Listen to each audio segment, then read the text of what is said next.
I was like, no, it's gonna go.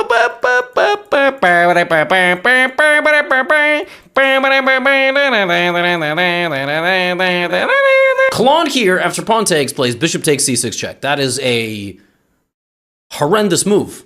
It just loses a bishop, and then Claude's not gonna have any pieces left, just the rooks.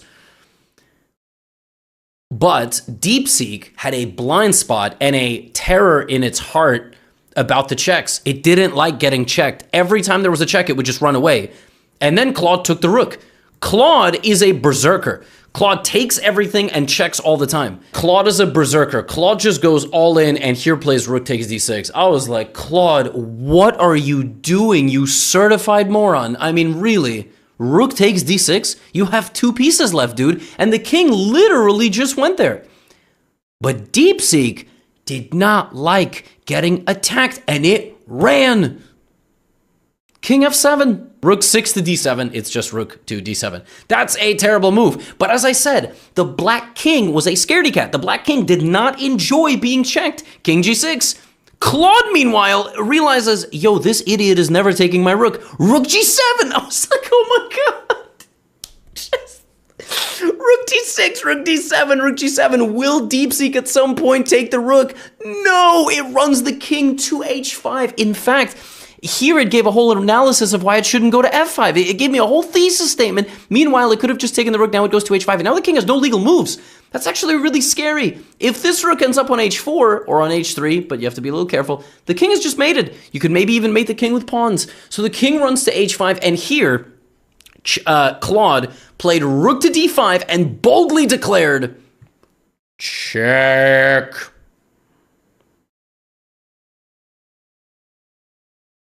But it's not check. It's not a check. The pawn's on e5, right? So that doesn't work. You can't do that. And now may we proceed with the final phase of the game as Claude tries to convert this position. Rook e4 check. And I have already said that this king has run a marathon around the board, and it will continue because it doesn't take the rook, it goes to g5. DeepSeek was like, well, obviously I should go to g5. I need to be closer to my pawn. I mean, somewhat decent logic, incorrect execution, king to g5. Rook to g7 check. Fantastic. Excellent move. King to f5. Okay, attacking the rook over here after king f5. Rook e5. I was like, oh, I was like, no, it's going to go.